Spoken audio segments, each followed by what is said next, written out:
जय श्री कृष्णा। कैसे हैं आप लोग फ्रेंड्स? आज की चर्चा जो है बहुत ही महत्वपूर्ण होने वाली है। आज गुरु और सूर्य की चर्चा कर रहे हैं। गुरु जो आपके राशिपति होते हैं, सूर्य जो आपके योग कारक प्लेनेट होते हैं। गुरु के बहुत ही योग कारक मित्र जो हैं वो सूर्य है। सूर्य को राजा भी कहा जाता है और गुरु को इनका मंत्री या सलाहकार भी कहा जा सकता है। तो चर्चा को शुरू करने से पहले, यदि आपकी लग्न में यानी कुंडली के प्रथम भाव में 12 नंबर बना हुआ है तो ये राशिफल आपके लिए।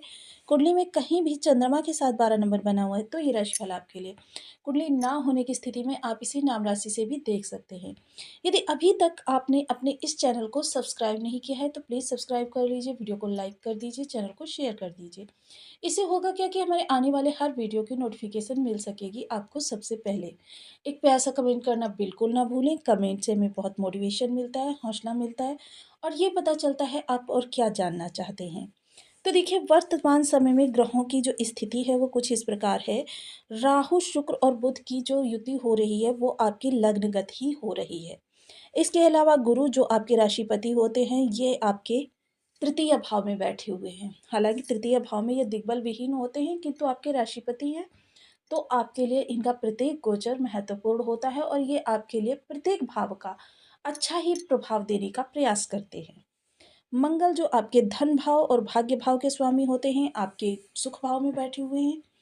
केतु महाराज परम सात्विक ग्रहों की श्रेणी में आते हैं किंतु राहु के सामने होने की वजह से पाप प्रभाव देना प्रारंभ कर देते हैं। ये आपके सप्तम हाउस में बैठे हुए हैं और शनि सूर्य की युति आपके द्वादश भाव से हो रही है। तो सूर्य देखिए बेहद महत्वपूर्ण ग्रह हैं और सूर्य अभी तक क्या था, राहु के नक्षत्र शतभिषा नक्षत्र से गोचर कर रहे थे। राहु से मुक्त सूर्य गुरु के घर में प्रवेश, पाप प्रभाव से मुक्त हुए सूर्य मीन राशि 8 मार्च से 18 मार्च हर तरफ आपका ही जलवा होगा। धन भाव में होगी छप्पर फाड़कर धन वर्षा।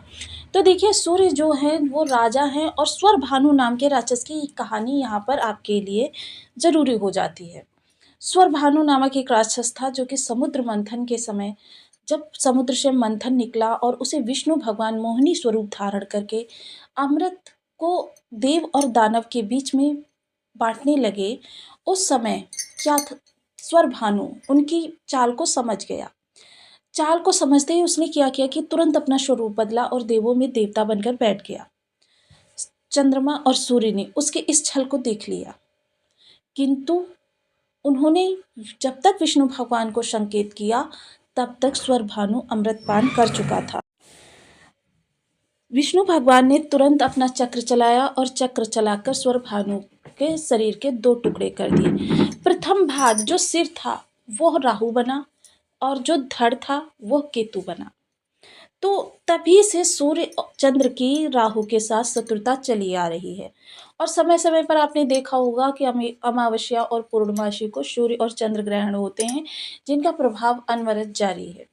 अब सूर्य जो देखिए राहु के नक्षत्र में थे और एक तो आपके त्रिक भाव में थे, आपके लिए अच्छा नहीं कर पा रहे थे। तो सूर्य किस चीज़ के कारक होते हैं? सूर्य आत्मा के कारक होते हैं, आत्मशक्ति के कारक होते हैं, पिता के कारक होते हैं, आरोग्यता के कारक होते हैं। नौकरी चाहे आप प्राइवेट सेक्टर में कर रहे हो या गवर्नमेंटेड सेक्टर में, नौकरी के कारक होते हैं और जीवन में सफलता दर सफलता मिलती चली जाए उस चीज़ के कारक होते हैं। शासन प्रशासन के कारक होते हैं, अधिकारी वर्ग के कारक होते हैं, उच्च पद के कारक होते हैं, आँखों के कारक होते हैं, हृदय के कारक होते हैं।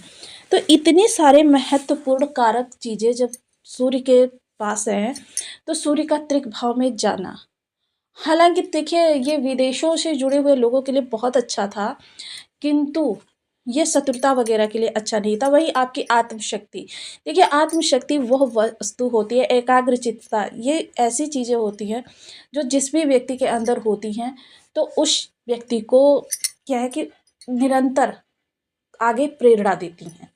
किंतु जैसे अब देखिए एक साधारण से परिवार का बच्चा आईएएस आईपीएस बनने का सपना क्यों देखने लगता है? क्योंकि उसकी आत्मशक्ति प्रबल होती है।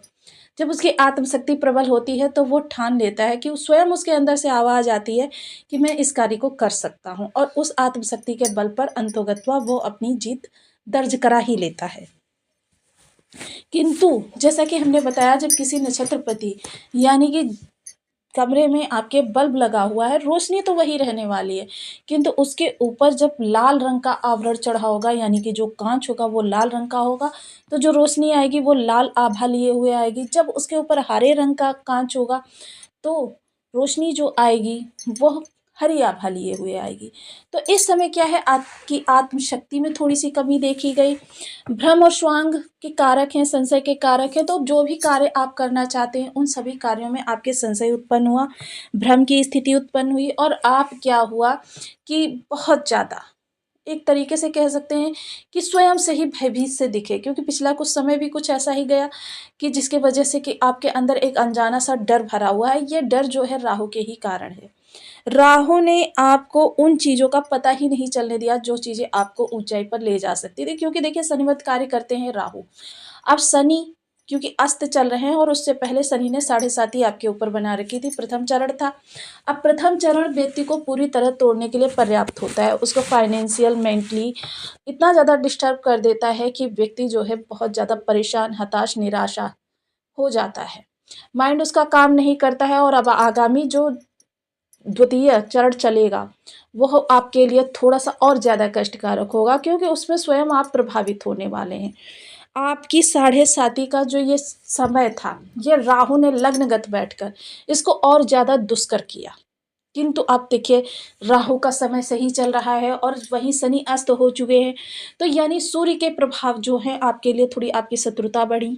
किंतु क्या है कि आप अगर उलझे नहीं हैं तब तो आपके लिए बहुत उत्तम है, अगर आप उलझ गए हैं तो देखिए इस दौरान की शत्रुता क्या है, आपके कोर्ट कचहरी तक भी पहुँच सकती है। तो इसलिए शत्रुता को जितना ज़्यादा अवॉइड कर सकते हैं वो आपके लिए हितकारी रहने वाला है। इन चीज़ों में बिल्कुल भी ना फँसें। अभी पूर्व में ही हमने 2 दिन पहले ही वीडियो डाला था कि गुरु इस समय जो सूर्य के नक्षत्र में गोचर कर रहे हैं। गुरु का सूर्य के नक्षत्र में जाना, गुरु का हालाँकि लंबा समय है जिसको भी हमने 2 भागों में डिवाइड किया था। एक समय था जो वो आपका नकारात्मकता में था, दूसरा समय जो था वो आपका सकारात्मकता में था। तो देखिए सूर्य अब गुरु के नक्षत्र में आएँगे, क्योंकि शतभिषा नक्षत्र जो होता है वो राहु का ही होता है और राहु, गुरु दोनों ही वृद्धि कारक प्लैनेट हैं।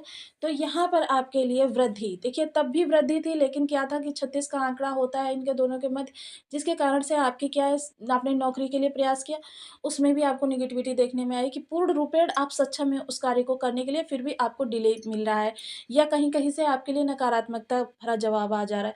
आपको कोई ऐसी वाद-विवाद करना की इस प्रतियोगिता जैसे इंटरव्यू में आपकी बातों को बहुत ही ज़्यादा इस समय, क्योंकि वाणी पर इनका प्रभाव तृतीय दृष्टि के माध्यम से देखा जा रहा है, क्योंकि शनि के माध्यम से इनकी दृष्टियाँ अब 3 हैं। तो शनि के माध्यम से वाणी आपकी बहुत असंतुलित और असंयमित हो गई कि जो आपने बोलना कुछ और चाहते थे, लेकिन क्या होता है कि मौके पर शब्दों का चयन आप नहीं कर पाते हैं। जिसके कारण से ये सारी चीज़ें आपकी थोड़ी-सी अस्त-व्यस्त सी हो गईं, जिसके प्रभाव से आपको सकारात्मकता कहीं से भी नहीं देखने में आई। पिता के या तो स्वास्थ्य में कमी आई या पिता से दूरी बन गई या पिता आपको समझ नहीं पा रहे। क्योंकि देखिए पिता हो या पुत्र हो, पिता इस कोई भी हो, वो अपने समय से आपके समय को नहीं अनुपातित कर पाता। वो स्वयं से आपको करता है कि हमने अपने समय में इतना-इतना कर लिया था और तुम हो अभी तक कुछ कर नहीं पा रहे हो। तो ये चीज़ें जो होती हैं जनरेशन गैप के कारण सभी पिताओं में देखी जाती हैं। तो मोस्टली क्या है, ये चीज़ें अब थोड़ी-सी आपके लिए कम हो जाएगी। अब जो लोग विदेशों से जुड़े हुए हैं, देखिए नकारात्मकता उनको भी आई, हालाँकि विदेश के कारक होते हैं राहु, लेकिन सूर्य और राहु का संबंध जो है बहुत अच्छा नहीं है। यहाँ पर आपके लिए थोड़ी-सी देरी यहाँ पर भी बनी। कोर्ट कचहरी में कोई केस पड़े हुए थे, तो देखिए कोर्ट कचहरी के कारक भी राहु होते हैं। तो ये सारी चीज़ें आपके लिए थोड़ी-सी आपको परेशान करने वाली इस दौरान साबित हुई।